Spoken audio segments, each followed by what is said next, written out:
The following program contains mature subject matter and a wide variety of material that may act as a trigger for many people. It's an evil being. What do you expect? Discretion is advised. In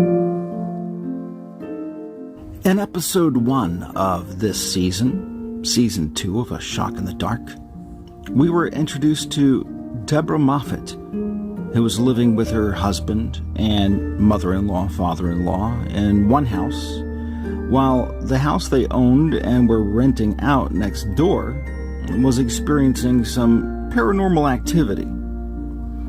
Things would move on command, renters would get weird vibes and would end up leaving suddenly, but nothing too dark. And in the meantime, Deborah, her husband, and in-laws were looking for a bigger house nearby. But things were about to escalate. And for the first indication of how dark things could be, it would manifest itself through the young couple who were about to be the next tenants in the house next door.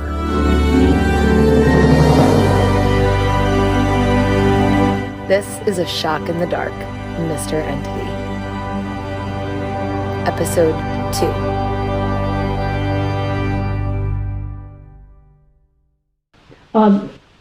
We decided to rent it out again because, like I said, nothing was nasty was happening. It was just kind of phenomena. Right. Okay, so we rented it out again to another people, a young woman and her boyfriend. The boyfriend was older.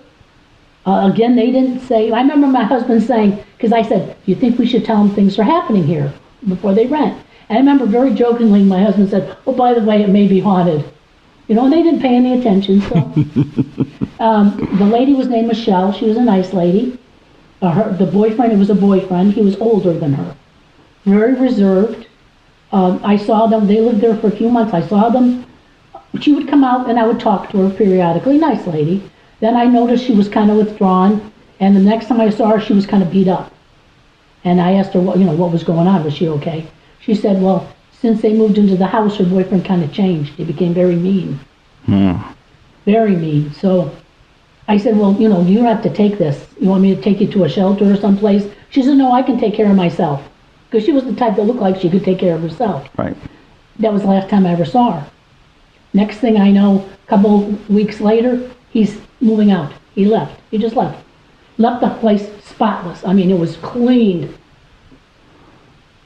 I remember watering the front lawn. We were debating whether to during this time, we were thinking about selling the little house and moving to a big house. Now, at that time, when we first started thinking about it, it wasn't that we were doing it to get away from something that was happening. It was just that these houses were small and we were going to live together. So let's get a bigger place. Let's go up a little bit on the hill and get a big house. Right. So that was our first intention. In the back of my mother's mind, though, when this stuff started happening, it was like, let's hurry it up a little more. Right. Let's go a little faster. Naturally. So I'm watering the lawn. We let the house just sit after he left. And a gentleman was knocking at the door in the front. And I remember turning the hose off and yelling, no, they're not. No one lives there anymore. And he came over. He said, well, do you know where he went? I said, no, I don't know where he went. He just left. He said, well, did you hear what happened to Michelle? And I said, no, I have no idea. He said, well, they found her body in a dump or some kind of dump. I said, well, I never heard anything about it. He said, yeah, she was wrapped in a rug, a brown rug, and they found her in the dump.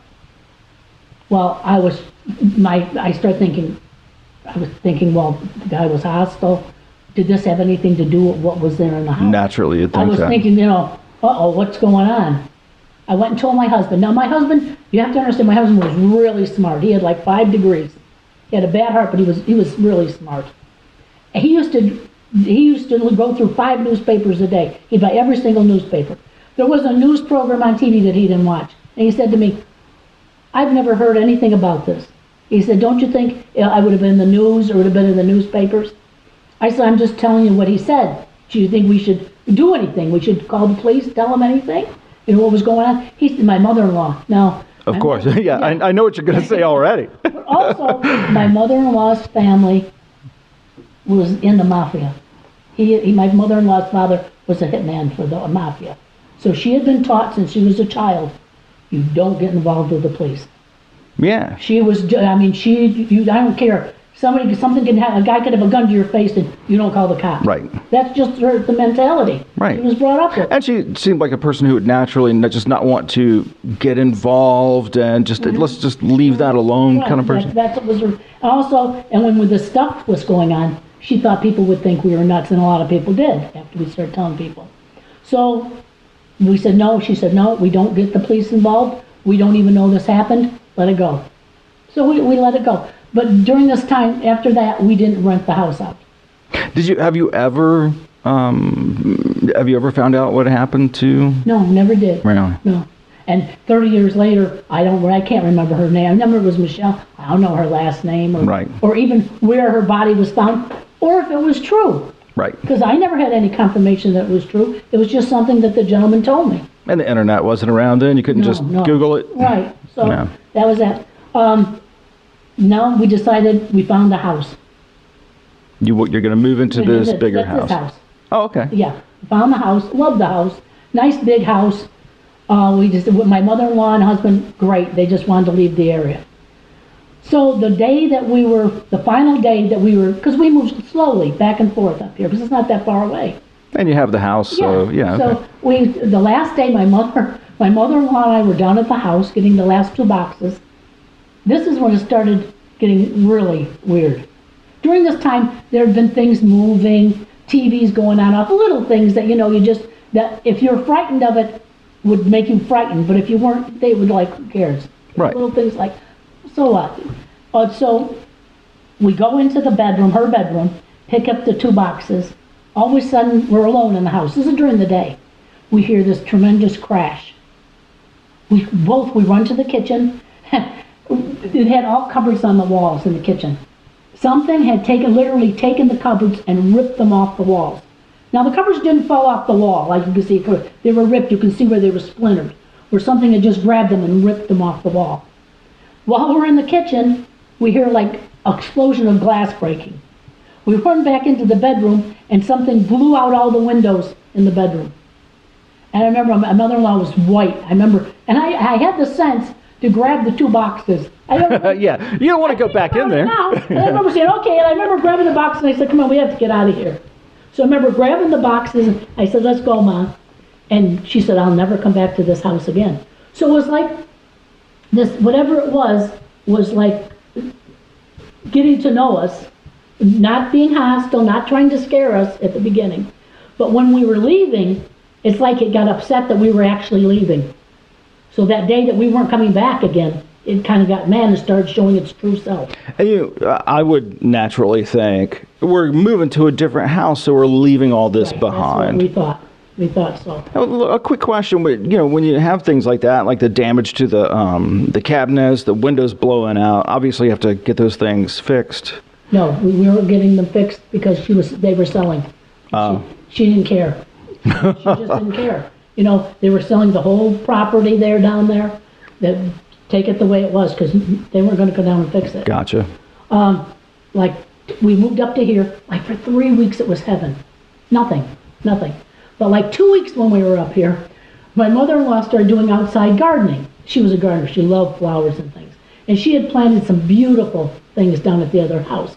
And I remember her saying, I would love to go back down to the house and not go in the house, but just dig up some plants and take them up here.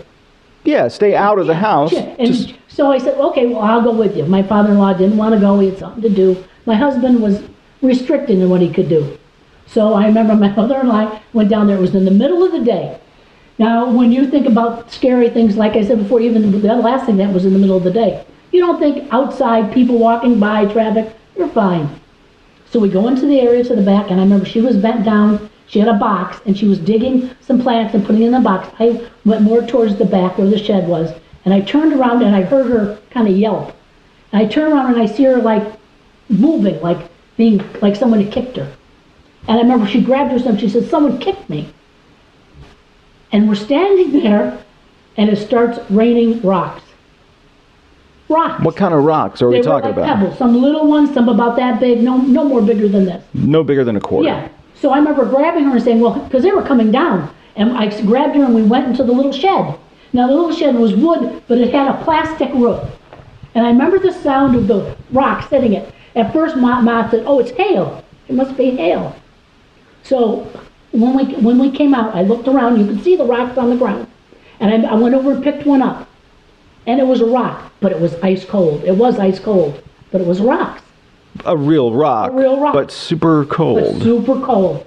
And we left there, and she never went back to that property again. Oh, I guess not. That was it. What do you figure, how widespread was the rocks falling? She got kicked right about here. Where the hall is, right down there. That's where the little building was. Okay, so like, it was like from there to there. A few yards? Yeah. So it wasn't a big area, and it was just that area. It wasn't like all over. It was that area where we were. Okay, well that's got to start. I mean, after the cabinets, the windows blowing out, and being pelted with rocks, you got to start thinking. Now I'm thinking more. One time it was entertaining. Now it was getting upset. These things upset. But you're moving to a new house, so. Yeah, so we thought, well, we'll stay away from down here. We're fine. Right. Okay, another week goes by up here. It's heaven. My husband and I were in the master suite. My mother-in-law had a big suite upstairs. Very nice. It was a very nice way to live. Then first thing happened. My father-in-law found a picture turned backwards. That was the very first thing. I remember him saying, "Did you guys turn this picture backwards?" And No. did you just know immediately? And it's like you got a chill. It was like, oh no, it's starting. And from that point on, it just escalated. Then it started doing, like, turning things backwards. I have pictures here where it would take everything on the mantle and on the two things that were there, and it would happen in a flash. It wasn't like a few minutes had to pass. It was like, turn your head, look back, it was done. Like 20 things moved backwards. So it started out kind of small? Small. Okay. It sounded like it had to build momentum when it moved. Okay, so, and again, my mother-in-law, we would say, let's try to find somebody to see what's going on. No, we can't tell anybody. They're going to think we're crazy. And I really do think in the back of her head, she had thought because her father had committed such acts of violence that somehow she was getting punished. Right. And I would say, Ma, why would you get punished? You didn't do anything. But she'd still think that it was like things were coming because of something her family had done. Right. So that was another thing that she didn't want people brought in, because she was embarrassed. Right. So that's why a lot of people weren't told about this. And during this time, it wasn't like now, where everybody's a ghost hunter, and you talk about this stuff, and people think, oh, this may be. Back then, it was, you're nuts. Right, right, I got you. So we became isolated. It kind of isolated us. The most amazing, two really amazing things. One is the communication on the mirror, and the other one was the spear. Those two things were the most amazing things to me. During this time, did you? I know you said you pretty recently moved out here, but your husband, your mother-in-law, father-in-law, they had to have had friends. Yes, yeah. Did any of those people ever come over and experience anything? She didn't want them to come over because she was afraid of things that would happen. My mother-in-law's friend, I can't even think what her name was. The Colonel and Jessica, what was her name? I can't think of her name, but they came to the house. They weren't invited, they just showed up. And I remember they came in, he walked with a cane. And he came in, and he sat down in the chair that was over there, and he put his cane right next to the chair. And a few minutes later, he went to get his cane, and it was gone. And for some reason, he thought his wife took it. And he said, "What did you do with my cane?" And she said, "I didn't touch your cane." "I didn't touch your cane." Well, they had a terrible fight because for some reason he thought she hit his cane on him, which made no sense whatsoever. So finally he had such a fight. I should have told you more about communication with Mr. Entity before this. But during that time, you could talk to Mr. Entity, and he knew anything that was going on. But if you wanted to say something to him, you went into the bathroom, and you could talk to him privately. And I went in and said, "Mr. Entity, please bring back the cane," because I knew he took it. So they started to leave because they were fighting, so they decided to go home. And when they got to the front door, on the front door was this cane hooked onto the doorknob. So let's go back. What happened before the communication, and how was that discovered? Like I said, after about 3 weeks, the things start happening. After about another few weeks, my mother-in-law was upstairs by herself, and she was cleaning the bathroom and putting clean towels in and things. I was downstairs, and I can't remember where my husband, baby, and dad were. I don't remember, but they weren't upstairs. She called to me. She started yelling, "Come up here! You got to see this!" I ran upstairs. She took me in the bathroom, and on the mirror in her bathroom it said, "Talk to me." Now, written in cursive or block letters? But it was kind of, I'll show you the pictures. When he first started to communicate, it was kind of hard to read what he was saying. It's like he got better as he kept doing it. And this was written how on the mirror? It was written with soap. When I looked at it, I didn't know what you wanted me to see. I thought she had written on the mirror. Well, what do you want me to see, Ma? Well, why are you writing on the mirror? Right. I didn't know what was going on. She said, "I didn't put that there." She said, "I just cleaned the mirror and I went to get towels. When I came back, this was on the mirror." She's the only one upstairs. I said, okay, so we called the boys to come up. Right. So all of us were together upstairs.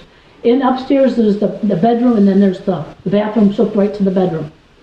There was another door to get in, but she had a dresser there, so you could only get in through the bedroom. So we stood on, they both went in, and they couldn't make heads or tails why there was writing on it either. Then we explained to them, it just appeared. And in my head I'm going, wow, now the thing's talking to us. And it apparently wants you to talk back. Talk, yes. So, and my father-in-law, I remember my husband saying, okay, which one of you is doing it? One of us has to be doing this.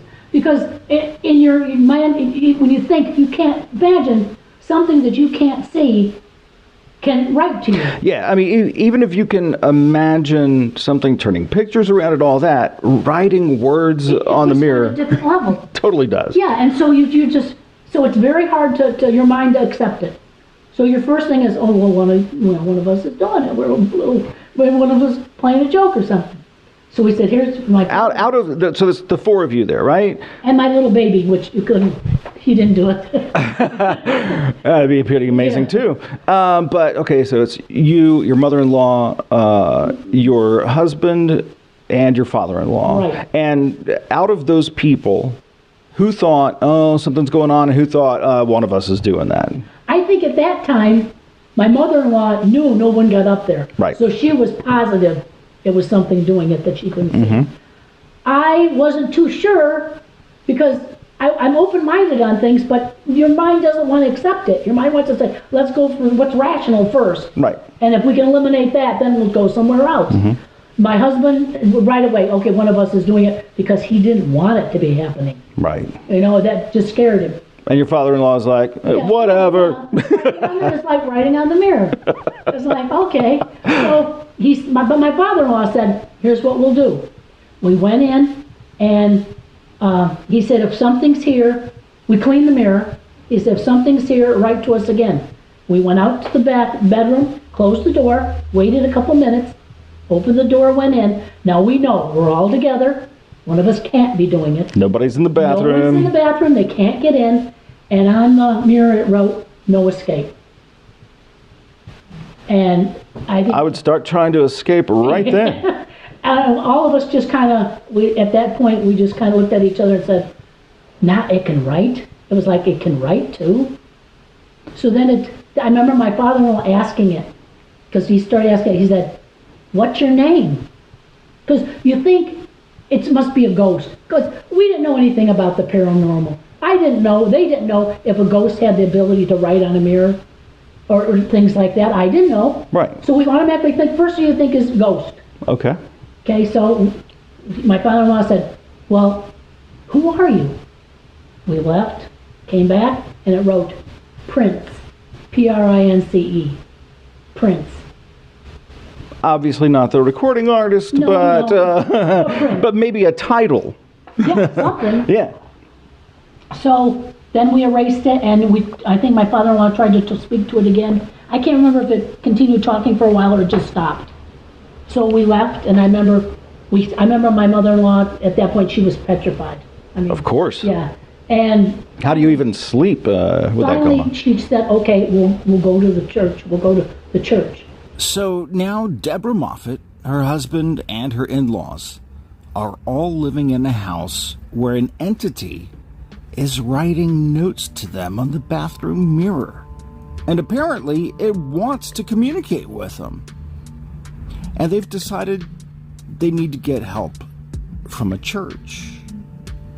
In the next episode of A Shock in the Dark, the communication gets way more in depth. The church is not as helpful as you might hope they'd be, and that leads to a virtual parade of paranormal all-stars through the home, including Ed and Lorraine Warren. Plus, one member of the family is revealed to be this being's sole target, and the sheer amount of energy this thing wields is like nothing you've ever heard of. That's all on episode 3 of A Shock in the Dark. Until then, good night, whoever you are.